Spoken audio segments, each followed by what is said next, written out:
Jak myślicie, jakie było moje pierwsze wrażenie, kiedy odwiedziłem słynne tereny narciarskie Madonny di Campiglio? Wierzcie mi czy nie, poczułem się jak w Białce Tatrzańskiej.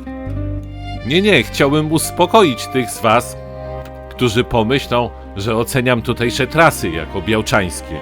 Chodzi bardziej o ogólną atmosferę. Otóż w okresie naszych ferii, od poniedziałku do piątku, obcokrajowców tutaj jest podobnie niewielu jak w Białce. To znaczy mam na myśli na przykład Włochów, Anglików, Niemców. Tych spotyka się raczej sporadycznie. Króluje wspaniała polska mowa. Dochodzi wręcz do sytuacji komediowych, kiedy polska grupa pyta nas nienaganną angielszczyzną, czy możemy zrobić im zdjęcie. My na to dla jaj odpowiadamy po angielsku, ale przecież słyszymy, że to Polacy. I tak bez ryzyka można tu zapytać o godzinę po polsku w zasadzie każdego. Może górale powinni anektować, przynajmniej na zimę, ten kawałek Europy. Brzmi mi pieśń, tu oscypek, tam jest ser. Świat jest duży, a ja chcę i tu wracać, i tam biec. Tatry piękne, Alpy też, hej! Podobna do białczańskiej jest też atmosfera. Taka trochę mniej sportowa, przeważają tu rodziny z dziećmi. Albo przynajmniej osoby, które wybrały się ewidentnie na ferie. Co do zaś samych tras. Z Białką mają tyle wspólnego, że Białka powinna mieć trasy bliższe tutejszych. Tutejsze niebieskie są całkiem łatwe, czerwone też dość łatwe, ale jest też kilka trochę trudniejszych i porządne czarne. Jeżeli miałbym cokolwiek temu ośrodkowi zarzucić, to ewentualnie tylko to, że bardzo długich tras nie jest za dużo. No i ewentualnie, że tak naprawdę Dolomicko jest tylko w okolicy Przełęczy Groste. Reszta terenów widokowo jest już trochę skromniejsza. Ale naprawdę nie ma co wybrzydzać. To bardzo solidny ośrodek. Same tereny narciarskie Madonny di Campiglio możemy podzielić na 3 części. Na północy, tutaj na dole, skupione wokół miejscowości Marilewa i Folgarida, przyjęło się mówić, że tutejsze trasy są rodzinne, choć wcale niekoniecznie najłatwiejsze tutaj. W środkowej części, dookoła miejscowości Madonna di Campiglio, znajduje się główna część ośrodka, z jednej strony w kierunku najwyższego punktu Przełęczy Groste i z drugiej w kierunku 5 jezior, oraz część od miejscowości na południu zwana Pinzolo, połączona z resztą ośrodka niezwykle długą, z 2 stacjami pośrednimi, kolejką gondolową, pod którą nie ma żadnych tras. Żeby wszystko w miarę dokładnie objeździć, potrzeba mniej więcej 3-4 dni. Znaczy to, że ośrodek jest dość duży, ale nie przesadnie.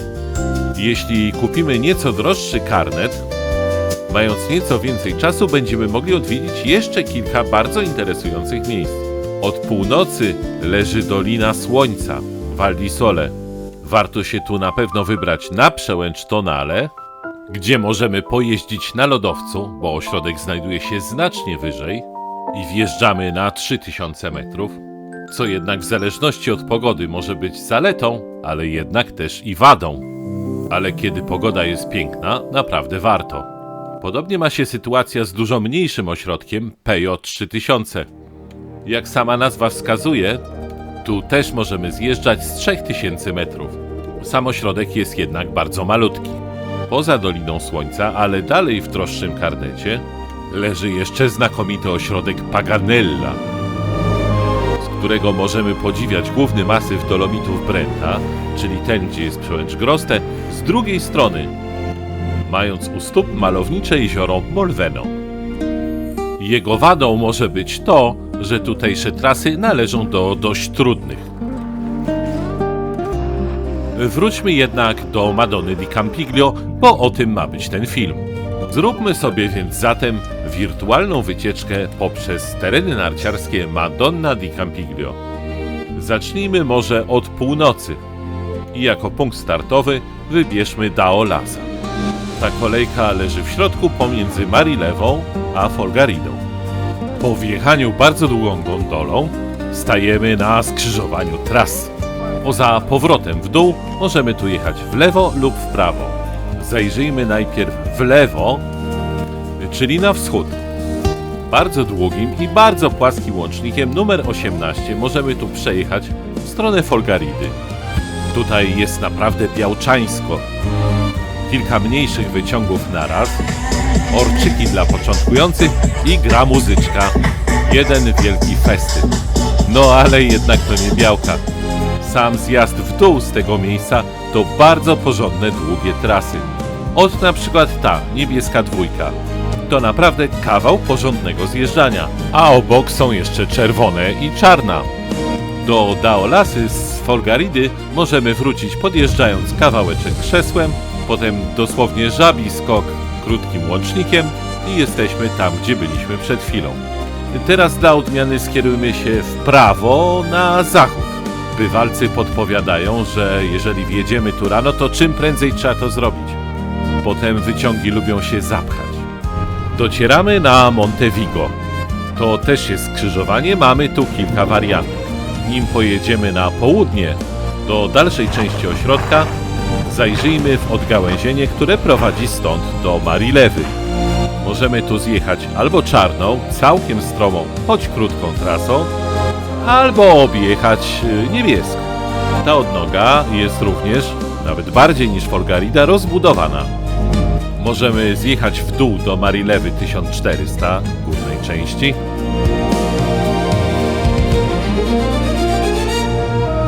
Ale też możemy wjechać wyciągami w bok na kolejny szczyt, gdzie mamy kilka niebieskich i czarną.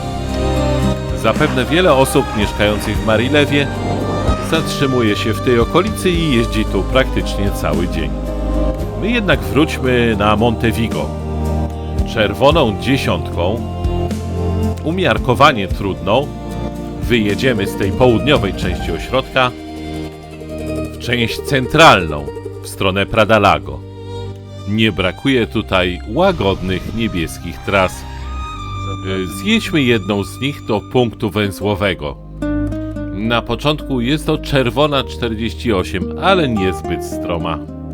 Szybko jednak wypłaszcza się, momentami aż za bardzo.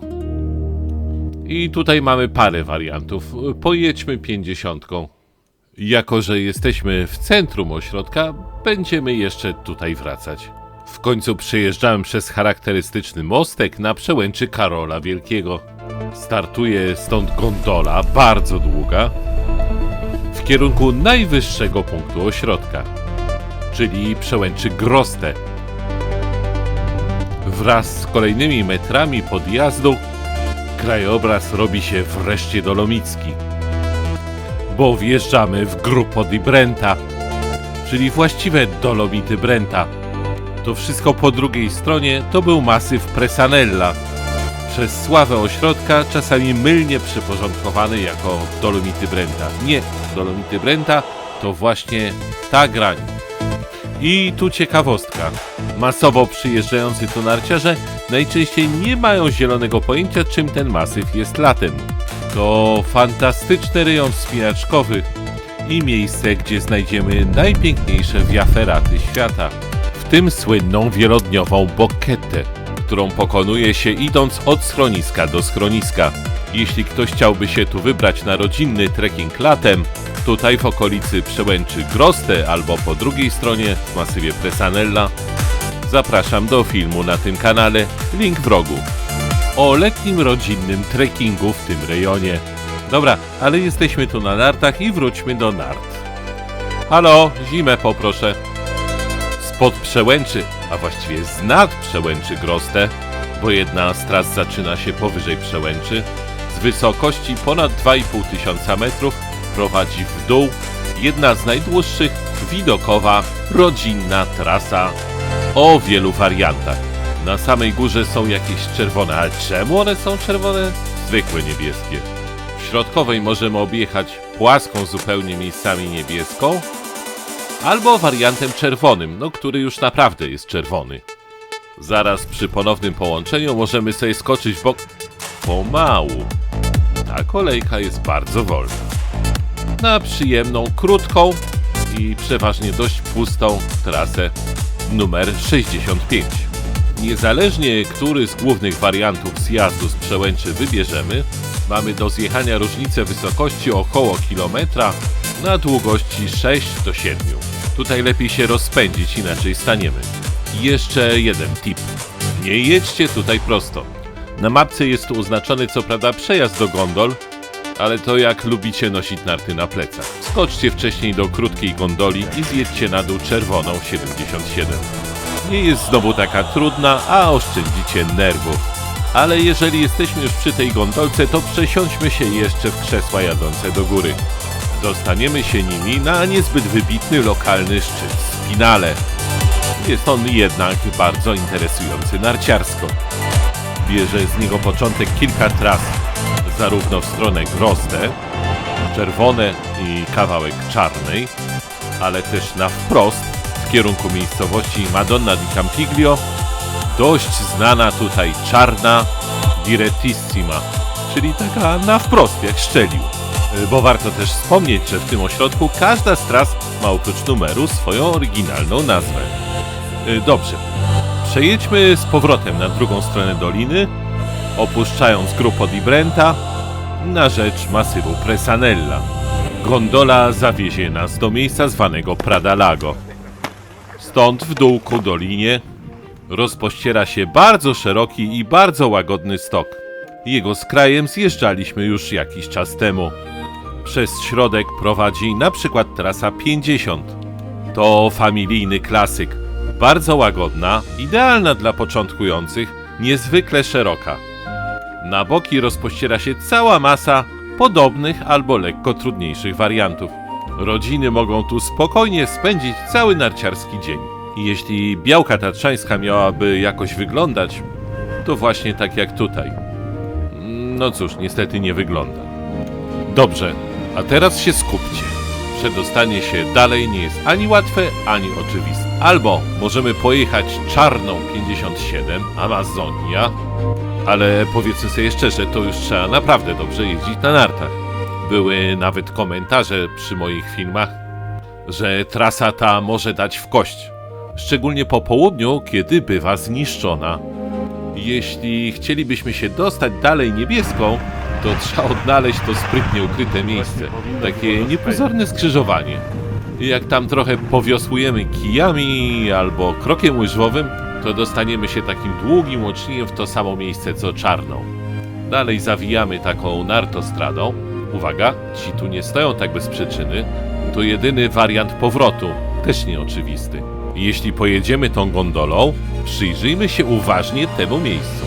Przyda się nam to później. A póki co jedziemy w ciekawy rejon 5 jezior. Mamy tu do wyboru kilka tras. Wszystkie nie najłatwiejsze. Nawet początek Niebieskiej pod koniec dnia bywa kompletnie zryty i pokonanie tej ścianki dla wielu jest bardzo trudne. To zresztą nie jedyne miejsce na tej Niebieskiej, które wygląda na czerwone. Poza tym to normalna Niebieska. Ale w tym zakątku jedyna. Objeżdża główne trasy jakby bokiem i prowadzi do wielkiego placu, na którego okolice pilnie trzeba zwrócić uwagę. Nie tylko bowiem jest to przesiadka pomiędzy krzesełkami, ale jedyny łatwy wyjazd z tego miejsca Niebieską pod tunelem, który bardzo łatwo przeoczyć. I coś jeszcze, zwróćcie uwagę, gdzie jest ta stacja oznaczona strzałką. Dlaczego wspominam o niej już drugi raz? Zaraz do tego dojdziemy. Jeśli wjedziemy stąd na górę krzesłem, będziemy mieli do wyboru dwie niezwykle fajne, chyba najbardziej sportowe ze wszystkich czerwone trasy.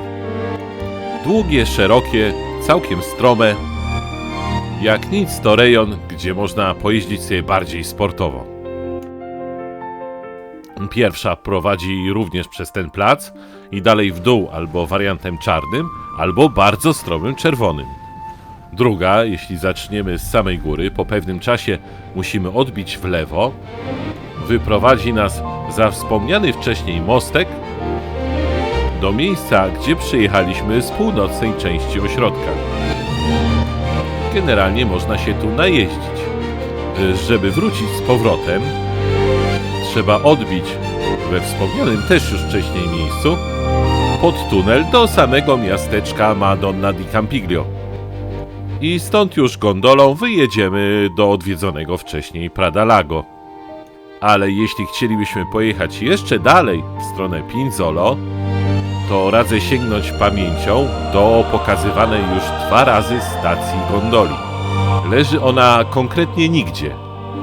Ani przy innych stacjach, ani gdzieś przy głównym ciągu. Ot tak ktoś się schował w lesie dla niepoznaki. A jest to gondola, nie lada. Spójrzcie na mapkę. Wygląda jak poskładana z 3 różnych odcinków. Nie ma pod nią tras, za to są 2 stacje pośrednie. Długość całości to 4 km 700, a cała jazda w jedną stronę trwa około 16 minut. Przy czym z której strony byśmy nie jechali, najpierw zjeżdżamy w dół, a potem będziemy podjeżdżać pod górę. Dojeżdżamy w końcu do ośrodka w Pinzolo. Ten kompleks nie jest gigantyczny, nie leży też gdzieś bardzo wysoko w górach. Ledwie wystaje ponad granicę lasu. Większość tras tutaj jest dość krótka, a trudność jest sprawiedliwie rozłożona. Jest trochę niebieskich, czerwonych i czarnych. Przejedźmy się tutaj kilkoma. Na przykład czerwoną 104, przechodzącą potem w niebieską. Prowadzi ona taką niewielką dolinką pomiędzy bocznym szczytem a główną granią Gruppo di Brenta, bo znowu przejechaliśmy na drugą stronę doliny. Większość tras tutaj prowadzi jednak na zboczu opadającym bezpośrednio do miejscowości Pinzolo. Tak jak na przykład ta czerwona 101, opadająca w dół mniej więcej zgodnie z trasą gondoli. Sama miejscowość Pinzolo leży wyraźnie niżej niż Madonna di Campiglio, co stwarzałoby możliwość urządzenia tutaj rzeczywiście długich tras. Tak jednak do końca się nie stało. Po pierwsze, to nisko, Pinzolo leży na 770 metrów nad poziomem morza, może być we Włoszech nawet za nisko, jeśli chodzi o śnieg. A po drugie, ukształtowanie terenu spowodowało, że jedyne trasy, które prowadzą stąd na sam dół, to całkiem strome trasy czarne. I owszem, można zjechać tu długim zjazdem, ale nie każdy da radę, bo te czarne są całkiem solidne. Poza tym, jak wspomniałem, a czarne do przygotowania zawsze są trudniejsze. Ratrak z liny, te sprawy, więc często nie są po prostu czynne. I tak w ten sposób dotarliśmy do samego końca ośrodka. Czas więc teraz na jakieś takie małe podsumowanie. Czy Madonna di Campiglio to dobry ośrodek? Tak, nawet bardzo dobry. Czy wyjątkowy? Czy ja wiem? Chyba nie. Widokowo na pewno taka Val Gardena jest dużo ładniejsza. Jeśli chodzi o infrastrukturę czy ilość tras, jest tu bardzo dobrze, ale gdzie indziej przecież też nie jest źle. Skąd więc tak ogromna popularność tego ośrodka, zwłaszcza wśród Polaków? Do takiej Val Gardeny czy Draicinen jest z Polski bliżej i jest tam ładniej. Kronplatz ma znacznie lepszą infrastrukturę. Cóż, wydaje mi się, że popularność to była kwestia cen, mody i efektu kuli śnieżnej.